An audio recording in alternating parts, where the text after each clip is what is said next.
नमस्कार दोस्तों, मैं हूं सागर और आप सभी का बहुत बहुत स्वागत है आज के अपने इस वीडियो में। हाल ही में हमने देखा दो बड़े अमेरिका के bank SVB bank silicon valley और साथ ही साथ सिग्नेचर बैंक, ये दोनों ही बैंक कहीं ना कहीं डूबते हुए दिखाई दे रहे हैं। और इसके बाद आज के दिन एक और बैंक का नाम आता हुआ दिखाई दे रहा है, क्रेडिट स्विस का, जो कि यहाँ पे कहीं ना कहीं बहुत बुरी तरीके से गिरता हुआ दिखाई दे रहा है। और इसके पीछे जो खबर काम करती हुई दिखाई दे रही वो ये है कि क्रेडिट स्विस की जो टॉप शेयर होल्डर है सऊदी नेशनल बैंक, जिन्होंने यहाँ पे और अतिरिक्त जो सहायता है फाइनेंशियल रूप से वो करने से इनकार कर दिया। और उसके बाद से कहीं ना कहीं स्टॉक जो है अब तक के हिस्टोरिकल लोअर लेवल पे जाता हुआ दिखाई दे रहा है। 20% से ज्यादा की बड़ी गिरावट जो है वो अगर आप यहाँ पे देख रहे हैं तो वो आती हुई दिखाई दे रही है। अगर हम बात करें क्रेडिट स्विस बैंक की तो ये यहाँ पे 1.8 स्विस फ्रैंक CHF यानी कि यहाँ पे देखने मिल रहा है। और एक बड़ी तेज गिरावट जो है वो आपको यहाँ पे देखने को मिल रहा है। अगर आप डेली चार्ट्स पे देख रहे हैं तो लगभग 20% की गिरावट आज यहाँ पे आपको बनती हुई दिखाई दे रही है। और अपने हिस्टोरिकल लो के आसपास कहने के स्टॉक अब कामकाज करता हुआ दिखाई दे रहा है। 6 महीने का अगर आप देख रहे हैं तो 62% स्टॉक गिरा है। लगभग लगभग 5 CHF से गिर के ऑलमोस्ट 1.8 के आसपास आता हुआ दिख रहा है। एक साल में अगर आप देख रहे हैं तो 73% ये स्टॉक टूटता हुआ दिख रहा है। पिछले 5 सालों में देखें तो ऑलमोस्ट 90% ये स्टॉक टूट चुका है। और अगर अभी तक के लॉन्ग टर्म फ्रेम में अगर आप देख रहे हैं तो कहेंगे 91% तक ये स्टॉक टूट चुका है। तो 2007-8 के जो हाइस थे उसके मुकाबले अगर आप देख रहे हो तो अभी तक के लोएस्ट लेवल पे नहीं समझ सकते कि कितनी बुरी हालत जो है इस बैंकिंग सेक्टर की होती हुई दिखाई दे रही दुनिया भर में। और वहीं अगर आप इंडिया के बैंकों को देख रहे हैं तो बहुत ही मजबूत फंडामेंटल स्टॉक यहाँ पे आपको इंडिया में देखने को मिलते हैं। तो कहीं ना कहीं यहाँ पे जो रूल्स रेगुलेशन है वो कहीं ना कहीं आपको एक देखने की बड़ी चीज होती है कि आखिर ये सारी चीजें जो हो रही है क्या इसका किसी को पता है, नहीं पता है, या फिर इतनी बुरी तरीके से कोई चीजें जो टूट रही है उसकी जिम्मेदारी कौन लेगा। लेकिन कहीं ना कहीं अगर ऐसा होता है तो इसका सीधा साधा इम्पैक्ट जो है दोस्तों आपको देखने को मिला आज के दिन निफ्टी में। निफ्टी आज के दिन अगर देख रहे हैं तो लगभग 17,000 के लेवल्स को तोड़ के नीचे बंद होता हुआ दिखाई दे रहा है। जो 17,000 का एक साइकोलॉजिकल सपोर्ट था उसको भी निफ्टी ने तोड़ दिया। जिस तरीके से यहाँ 200 दिन के एक्सपोनेंशियल मूविंग एवरेज के नीचे लगातार निफ्टी कामकाज करता हुआ दिखाई दे रहा है, अब यहाँ पे बोलना बिल्कुल भी गलत नहीं होगा कि निफ्टी का स्ट्रक्चर जो है वो अब थोड़ा नेगेटिव होता हुआ दिखाई दे रहा है। अभी अगर हम देखें तो ऑलमोस्ट 5 दिन की और 20 दिन की जो एक्सपोनेंशियल मूविंग एवरेज है वो 200 दिन की एवरेज के नीचे कामकाज कर रही है। 50 दिन की एवरेज अभी भी 200 दिन की एवरेज के ऊपर है। तो अभी उस लेवल के अगर नीचे आता है तो आपको यहाँ पे और भी गिरावट जो है कंटिन्यू होती हुई दिखाई देगी। निफ्टी का जो सपोर्ट ट्रेंड लाइन थी जिसको हमने यहाँ पे ड्रॉ किया था, तो अगर आप इसको देख रहे हैं तो इसने पहले ही इस लेवल को तोड़ दिया था और बिल्कुल उसी रेजिस्टेंस लेवल से ही जाके निफ्टी जो है घूमता हुआ दिखाई दिया। बिल्कुल सपोर्ट के आसपास जो है पहला वो देखने को मिल रहा है लगभग 17,000 का। और उसके बाद अगला सपोर्ट लेवल है 16,800 का। तो यानी कि कल के दिन बहुत ज्यादा इंपॉर्टेंट होंगे। कल का दिन किस तरीके से रह सकता है, क्योंकि अगर कल के दिन निफ्टी, क्योंकि एक्सपायरी है निफ्टी की, बैंक निफ्टी की 16,800, ये लेवल दोस्तों कल के लिए बहुत ही इंपॉर्टेंट मेक और ब्रेक लेवल हो सकता है। 16,800 का लेवल अगर कल सस्टेन होता है तो ठीक है, अदरवाइज इसके नीचे अगर जाता है तो कहीं ना कहीं बहुत बड़ा ब्रेकडाउन जो है आपको निफ्टी के चार्ट्स पे देखने को मिलेगा। उसके बाद जो इमीडिएट बेसिस पे आपको एक सपोर्ट देखने को मिल सकता है वो कहीं ना कहीं 16,300 16,400 की रेंज में, क्योंकि वहां पे अगर आप देखेंगे तो 19 जुलाई 20 जुलाई के आसपास एक बड़ा गैप जो था चार्ट्स पे बना हुआ है जो कि अभी तक फिल नहीं हुआ है। तो हो सकता है उस लेवल को फिल करने के लिए निफ्टी आ सकता है। और अगर यहाँ पे 15,200 15,300 तक के भी लेवल देखने मिले आने वाले कुछ दिनों में, कुछ महीनों में, तो भी आश्चर्य नहीं होगा अगर इसी तरीके की दुनिया भर से नेगेटिव न्यूज आती रही। क्योंकि जिस तरीके से यूएस फेडरल रिजर्व का मानना है कि ब्याज दरें लगातार बढ़ेगी, दुनिया भर के जो ग्लोबल मार्केट्स है वो भी कहीं ना कहीं थोड़े नेगेटिव होते हुए दिखाई दे रहे हैं।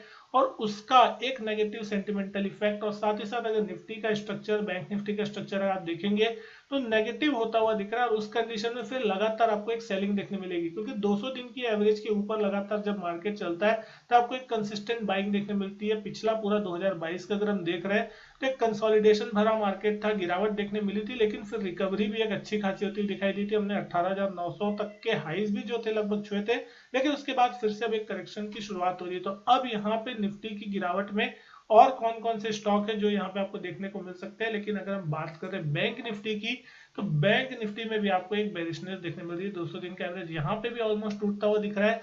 जो सपोर्ट हमने फरवरी और जनवरी के लो में लगाया था वो लेवल भी ऑलमोस्ट 39,900 39,800 के आसपास का जो क्लोजिंग बेसिस पे सपोर्ट था वो भी यहाँ पे हमने पिछले 2-3 दिनों में तोड़ा है। आज के दिन भी ऊपरी लेवल से एक बड़ी तेज गिरावट देखने मिली, मतलब खुले ऊपर थे लेकिन उसके बाद लगातार सेलिंग प्रेशर आता हुआ दिखाई दिया दिन के लोएस्ट पॉइंट के आसपास 39,000 का लेवल ऑलमोस्ट हमको देखने को मिल रहा है, 39,051 का।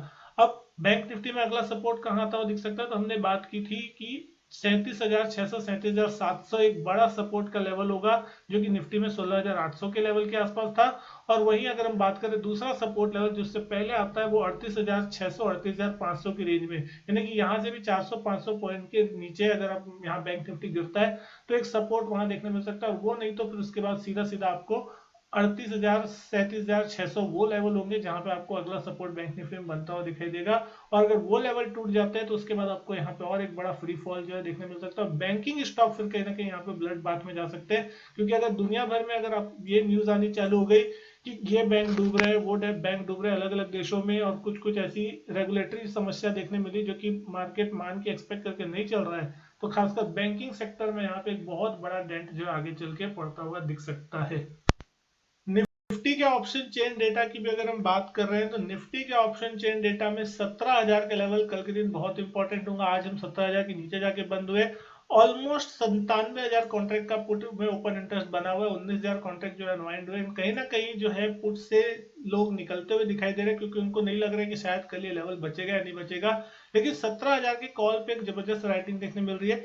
87,000 से ज्यादा कॉन्ट्रैक्ट जो है नए राइट होते हुए दिख रहे हैं। लगभग 1,33,000 कॉन्ट्रैक्ट का ओपन इंटरेस्ट यहाँ पे आपको बना हुआ दिख रहा है। 17,100 17,200 ऊपर के साइड में बहुत बड़ा रेजिस्टेंस है। लगभग 2.5 लाख कॉन्ट्रैक्ट आपको 17,200 के कॉल पे, और 1,73,000 कॉन्ट्रैक्ट जो है 17,100 के कॉल पे आपको देखने को मिल रहा है। और बड़ी जो राइटिंग है वो आज यहाँ पे आपको देखने को मिल रही है। लगभग लगभग 1-1 लाख लॉट जो है दोनों स्ट्राइक प्राइस पे ऐड होते हुए दिखाई दे रहे हैं। तो अपसाइड जो है वो लिमिटेड, डाउन साइड की तरफ की अगर हम बात करें तो 16,900 और 16,800 ये कल के लिए एक बहुत इंपॉर्टेंट लेवल होगा। 16,800 के लेवल पे 1,40,000 कॉन्ट्रैक्ट का ओपन इंटरेस्ट है। ऑलमोस्ट 33,000 कॉन्ट्रैक्ट नए आज के दिन जुड़े। पुट राइटर्स यहाँ पे ये मान के चले कि शायद 16,800 का लेवल कल वॉलेट ना हो। 16,900 के पुट पे भी लगभग 1,20,000 कॉन्ट्रैक्ट का ओपन इंटरेस्ट बना हुआ है। 50,000 कॉन्ट्रैक्ट यहाँ पे भी आज राइट होते हुए दिखाई दे। कहीं ना कहीं ये मान सकते हैं आप यहाँ पे कि कहीं ना कहीं नया एडिशन देखने मिल रहा है। तो ये सोच रहे हैं कि 16,900 16,800 की रेंज में कहीं ना कहीं सपोर्ट बैंक निफ्टी जो है वो लेने की कोशिश कर सकता है। लेकिन बैंक निफ्टी की बात करें तो बैंक निफ्टी में किस तरीके के लेवल्स इंपॉर्टेंट, तो 39,000 का जो लेवल है यहाँ पे पुट साइड में अगर आप देख सकते हो तो ऑलमोस्ट 1,22,000 कॉन्ट्रैक्ट का ओपन इंटरेस्ट है। ऑलमोस्ट 38,000 कॉन्ट्रैक्ट यहाँ पे नए जुड़ते हुए दिखाई दे आज के दिन में।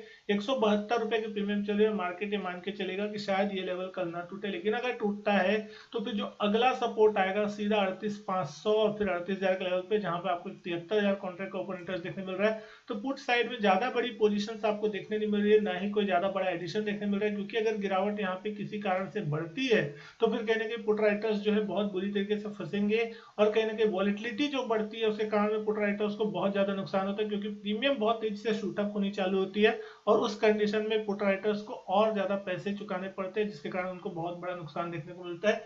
तो पुट साइड में पोजीशन यहाँ पे आपको कम देखने मिल रही है। लेकिन कॉल साइड में अगर हम देख रहे हैं तो एक हैवी राइटिंग जो है आपको 39,000 से लेके 40,000 के कॉल्स के आसपास देखने मिलेगी। बहुत बड़ी पोजीशन जो है वो आपको यहाँ पे बनती हुई दिखाई दे रही है। 40,000 का कॉल पे ऑलमोस्ट 2 लाख कॉन्ट्रैक्ट का ओपन इंटरेस्ट बना हुआ है। उसके बाद अगर आप 39,500 के लेवल पे देखते हैं तो 1.5 लाख कॉन्ट्रैक्ट का ओपन इंटरेस्ट यहाँ पे आपको देखने को मिलेगा। और हर लेवल पे एक बड़ी पुट राइटिंग कॉल राइटिंग जो है आपको देखने को मिल रही है। 39,200 300 400 500 हर लेवल पे 40,000 50,000 80,000 कॉन्ट्रैक्ट जो है नए आज के दिन ऐड होते हुए दिख रहे हैं। कहीं ना कहीं कॉल राइटर्स का कॉन्फिडेंस यहाँ पे बहुत जोरदार है। और जिस तरीके से कुछ इंपॉर्टेंट लेवल्स टूटे हैं तो उसके नीचे कहीं ना कहीं सेल ट्रिगर हुआ है, तो मार्केट में लोग सेलिंग की पोजीशन भी क्रिएट करते हुए दिख रहे हैं, शॉर्ट पोजीशन बढ़ती हुई दिख रही है, तो उसका भी एक इम्पैक्ट बनता हुआ दिख रहा है। ये सारी चीजें कब इम्पैक्ट हो सकती है कि अगर मार्केट में कोई बहुत बड़ी पॉजिटिव न्यूज आ जाए जिसका किसी को अंदाजा नहीं है, तो फिर एक ऐसी शॉर्ट कवरिंग आएगी जिसके कारण यहाँ पे ये कॉल राइटर्स जो फंसेंगे और आपको एक बार के लिए ऊपर के लेवल देखने मिल सकते हैं। लेकिन अभी जिस तरीके के डेटा बनते हुए दिख रहे हैं, हर बाउंस पे आपको सेल करने की अपॉर्चुनिटी ढूंढनी चाहिए, ना कि यहाँ पे बाई करने की। आज के दिन में हमने देखा ऑलमोस्ट 39,700 39,800 की रेंज में हम खुलते हुए दिखाई दिए, और उसके बाद कहीं ना कहीं ऊपरी लेवल से एक सेलिंग प्रेशर बनता हुआ दिखाई दिया मार्केट में। बैंक निफ्टी गिरता हुआ दिखाई दिया, और दिन के लोएस्ट पॉइंट के आसपास कहीं के बैंकिंग स्टॉक बैंक निफ्टी बंद होता हुआ दिखाई दिया। तो आगे रिस्क बनी हुई है।